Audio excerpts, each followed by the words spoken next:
Você está no canal Eu Estudo a Lição com o pastor Samuel Camilo. Muito obrigado por escolher estudar a lição junto conosco aqui no nosso canal. Durante toda essa semana nós temos repetido a mesma ideia. Aqui no nosso canal nós não estamos buscando seguidores, pessoas que consomem um determinado conteúdo que é produzido por um canal.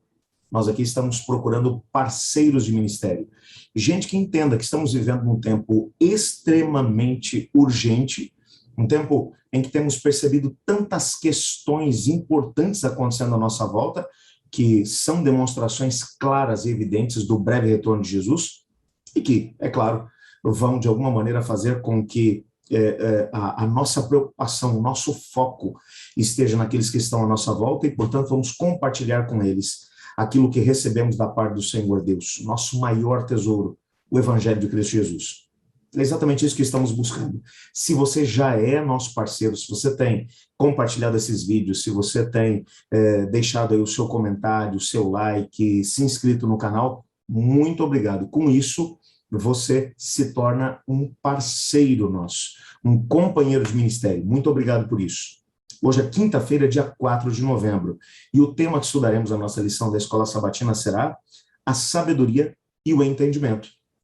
O texto que serve como base para o estudo encontra-se em Deuteronômio capítulo 4, versículo 6, que diz assim: obedeçam-lhes por completo, e assim demonstrarão sabedoria e inteligência às nações vizinhas.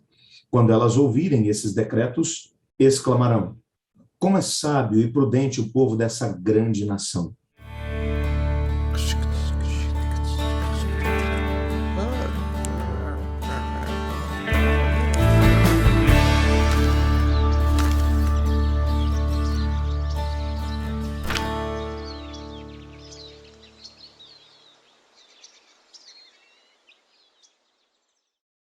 Se pararmos para poder analisar aquilo que estudamos até o presente momento na lição da Escola Sabatina dessa semana, sobre as leis, os mandamentos, os estatutos que Deus concedeu ao seu povo, é claro que ele tinha grandes propósitos com todo esse conhecimento que, através de Moisés, bem como de outras pessoas, profetas seus, que ele havia dado ao seu povo.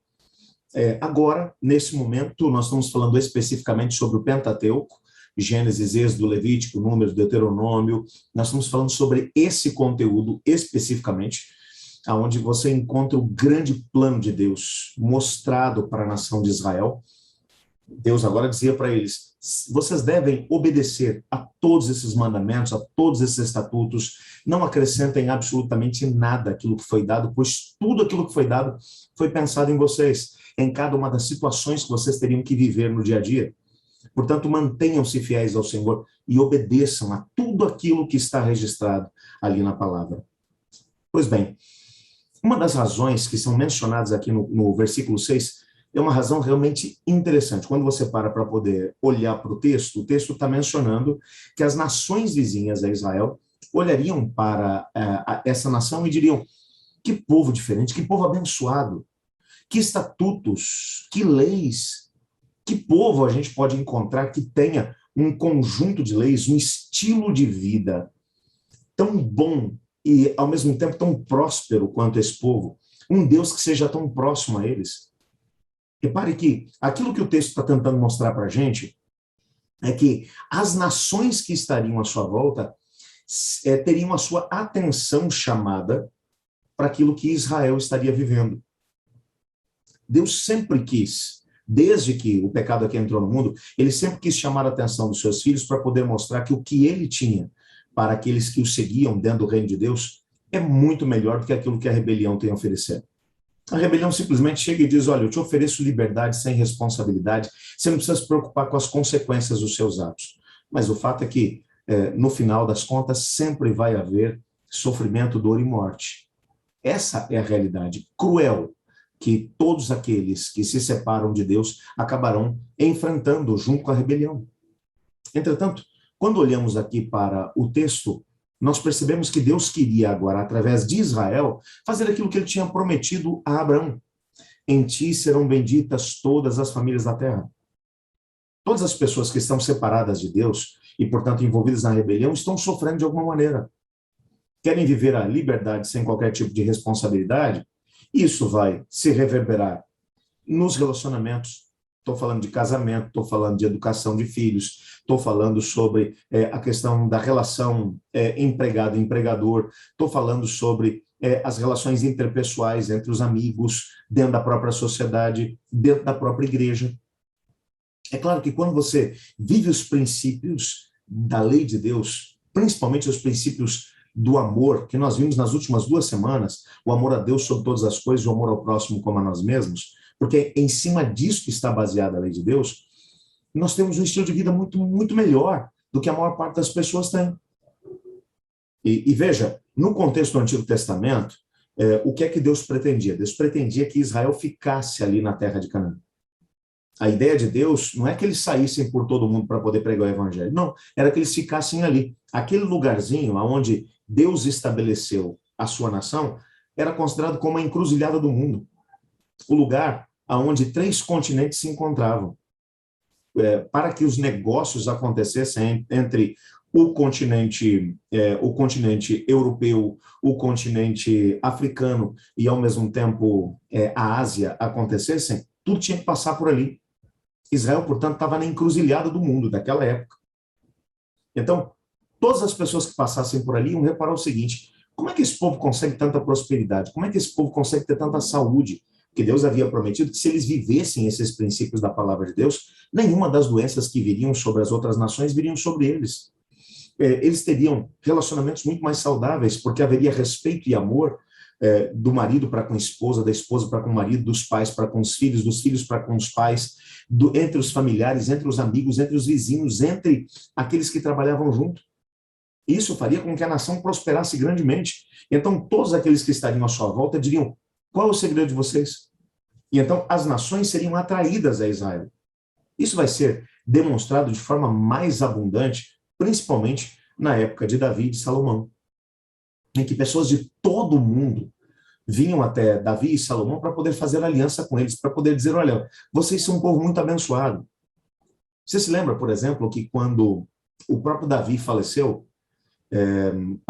uma grande quantidade de reis vieram até Salomão para poder dizer para ele: nós fomos aliados do seu pai, nós queríamos continuar sendo aliados seus. Porque aí, em Israel, tem um Deus que é fantástico, tudo prospera. E quando nós somos aliados de vocês, nós aqui também recebemos as bênçãos da prosperidade que vem sobre vocês. E principalmente na época de Salomão, você percebe nitidamente gente de tudo quanto era lado vindo para poder tentar entender a razão pela qual eles eram tão abençoados. Uma das histórias mais conhecidas é a própria história da rainha de Sabá, que veio da região da Etiópia para poder descobrir qual era o segredo de Salomão, para beber da sua sabedoria e, ao mesmo tempo, conhecer o Deus verdadeiro. O fato é que a história vai mostrar que, quando ela retorna para o seu país, ela leva o conhecimento de Deus, e isso vai, de alguma maneira, ser demonstrado lá no Novo Testamento, quando um alto oficial da rainha de Candace, lá da Etiópia, estava vindo para poder celebrar as festas em Israel. Por que ele tinha vindo celebrar as festas em Israel? Por uma razão simples. Porque a maior comunidade de judeus fora do território de Israel estava lá na Etiópia. Desde a época em que a rainha de Sabá havia voltado da sua entrevista com Salomão e havia trazido o conhecimento de Deus para lá. Portanto, o propósito de Deus era que o que aconteceu na época de Davi e Salomão acabasse acontecendo com todas as nações da terra, que fossem atraídos para eles por causa das grandes bênçãos que Deus estava derramando sobre o seu povo. O que dá mais pena é que, apesar de esse ter sido o propósito de Deus, Israel, mesmo na época de Davi e Salomão, não conseguiram viver isso na sua plenitude. Eu acabei de citar o exemplo da rainha de Sabá.